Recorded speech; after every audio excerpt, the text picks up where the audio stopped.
心脏处沉重的疼压得他喘不过气，慌不择乱间像是怕人抢走一般，他抱着魏无羡便往金室急走，任凭医师在后面怎么呼唤都不停留，只得急忙吩咐弟子熬药送去。魏婴，别不理我，你说话，今日是不是我惹你恼了才会如此？同我说话，别不理我，别这样。魏婴，蓝忘机小心翼翼地擦拭着魏无羡身上的每一片血迹，每一点泥垢，擦拭着他手心被割出的伤口，清理出陷入伤口里面的草带之时，眼睛一下湿润的不像话。就在他眼前，就在云深的后山，他疼若生命的人，如何就成了这般的模样？到底发生了什么？魏婴，是不是很疼？我也好疼啊，疼得不像话，你疼我，别吓我可好？旋转，不停的旋转，魏无羡只感觉自己恍若被卷入暗流漩涡之中，整个人眩晕的厉害。他听见有人唤他，这股子难受让他使劲的挣脱，使劲的想走出这漩涡。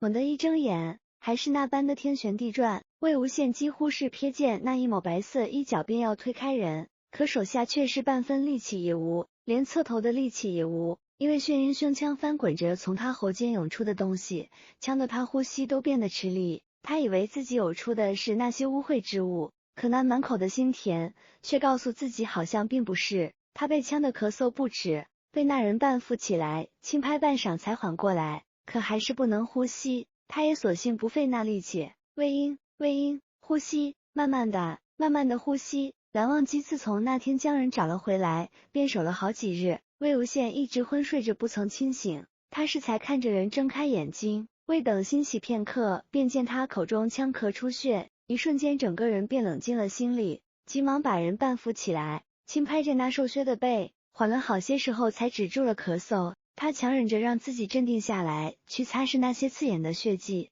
轻唤着魏无羡的名字。可那人刚睁开的眼睛，却又半磕下去，从沉重的呼吸到没有丝毫动静，这才发现他只是浅浅的出气，却没有进气，脸上也肉眼可见的惨白下去。这才一下什么都顾不了，把人平躺在床榻之上，红着眼，脸色不仁的轻摁着他的肩臂，叫人慢慢的吐气呼吸。魏婴，你看着我，呼吸啊！魏无羡耳边嘈杂一片，不能呼吸使他脸色灰白泛青。他知道蓝忘机在唤他，在叫他呼吸，可却怎么也使不上力气，更别谈回应他。呼吸，魏无羡感觉那熟悉的灵力一遍遍的入了自己的身体，随后像是水滴一样的东西一颗一颗砸落在自己脸上。他昏昏沉沉，可却是一瞬间反应过来这是什么，几乎是急不可耐的便用尽力气去呼吸。哭了，他把蓝湛惹哭了。别哭，魏婴。蓝忘机看着魏无羡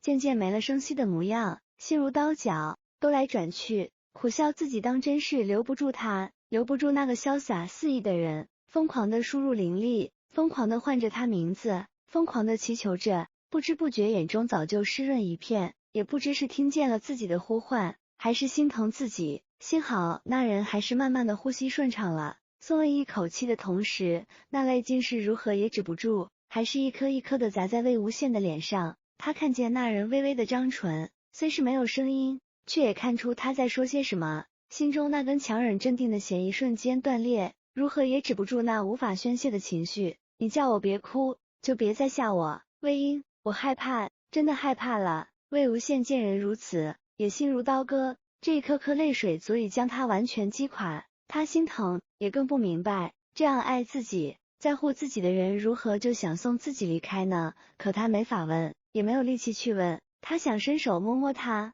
告诉他自己没事，可还是慢慢遁入了黑暗，心里想着无论如何，如果他能好些，有力气了便一定要问清楚这件事。魏婴，泪还湿润自己与魏无羡的脸，人又昏睡了过去。蓝忘机急忙又去看他的呼吸，虽然微弱，却也正常的浅浅呼吸着，提着的心依旧没有放下去。他把脸埋进魏无羡的脖颈处，不停的颤抖哭泣着。就几日的功夫，一瞬间便如同进入了地狱一般。也不知多久，蓝忘机这才从魏无羡身上起来，把人收拾干净，那双眼睛却是猩红泛肿。他盯着床榻上的人一动不动。这几日他想了许久，又有弟子报备那人行程，能惹得这人如此，想必是来寻自己的途中。听了那日与叔父的谈话，也不知听进去多少，但一回想那日情形，便也多少清楚这人听了进去什么。蓝忘机脸色不比魏无羡好多少，被这般的一下，又想了想事情的因果，怨他，是他不好，他的魏婴一生气不理人，当真也会叫自己生不如死。再一次昏昏沉沉的醒来是在夜里，淡淡的烛火灯光下，魏无羡看见蓝忘机就这样趴在他的床榻边，睡了多久他不知道，只记得之前醒来好像惹哭了这人，那泪水烫得他难受，喉咙里干涩的厉害，但看着那睡着也紧蹙眉头不安稳的人，他不忍心打扰他，原想动手去拿案桌上的茶水，可费了半天劲，这才发现自己好像连抬手的力气也没有，无奈一笑，索性就这样强忍着不舒服，借着烛火看睡着的蓝忘机，又干又涩，隐隐的心甜又有涌出的感觉。魏无羡强忍了下去，这一次该是没有那么好的运气了吧，蓝湛啊，大概等不到你送我走了。这一次的感觉同之前并时不一样，魏无羡自己最清楚不过自己的身体，活一日的一日罢了，只是还是些许的不甘，也不舍，就这样离开这个人，一阵阵泛起的心甜还是强忍不住，拼尽全身的力气，这才一动半分侧头呕在地上，也惊动了蓝忘机，他面色可不得猛地惊醒起身，死死盯着那地上的猩红，颤抖不止的去扶魏无羡，去擦他唇边的血迹。魏婴醒了怎么不唤我？他好似刻意让自己遗忘那刺眼的红一般，手颤抖的厉害，冰冷的厉害，却还是强忍着情绪，让自己的声音听起来足够的温和，不会吓到这人。睡了这么久该是渴了，我拿点茶水给你喝可好？魏无羡见他手颤抖的厉害，差点便将手中的茶杯打翻在地，心里瑟瑟的疼，张口想说些安慰的话，却还是发不了声，张口只是笨拙的呼吸声。从那日情绪崩溃，他便发现自己好像哑了一般，说不出话。他被轻轻的扶坐起来，茶水入口的瞬间，那么难受的心甜也淡了许多，喉间也没有适才那般的干涩。喝完茶水又被轻轻的放平躺下去，魏无羡的目光也紧紧盯在蓝忘机身上。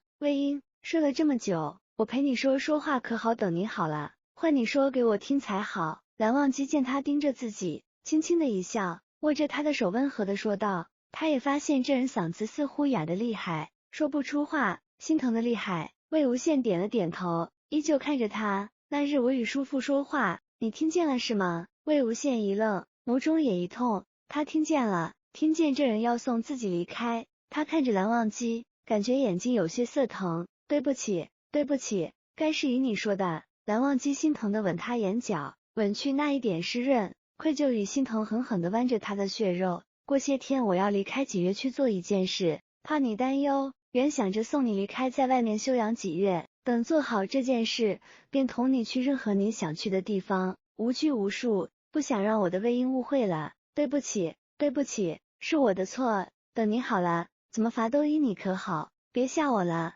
蓝忘机边吻他的眼睛、脸庞，边用手轻轻的摸着他的头，身体依旧轻轻的颤抖着。